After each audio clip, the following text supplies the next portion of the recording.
Hey guys, what's up? In a short tutorial, I'm going to show you a couple of ways how you can add your signature to your documents in Microsoft Word. So without further hesitation, let us get started right away. So what you want to do, guys, is open a new text document in Microsoft Word. And there are basically two different ways how you can add a signature to your document. The first option would be to draw your signature manually using your mouse. You can do that by heading over to Draw here at the top menu and by selecting your favorite drawing tools, for example, a pencil, a pen, or a highlighter like that. So let's assume I would like to place my signature at the bottom of my document. To do that, move your cursor to the position where you'd like to place your signature and then start drawing with your mouse, just like that. As you can see, super simple.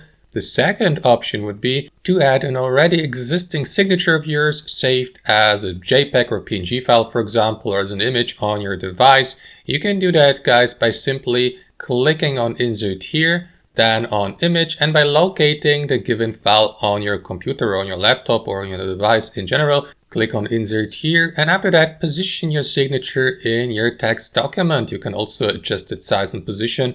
And that's all to it, guys. That's how you add a signature to your text document in Microsoft Word. Thanks for watching and have a fantastic day.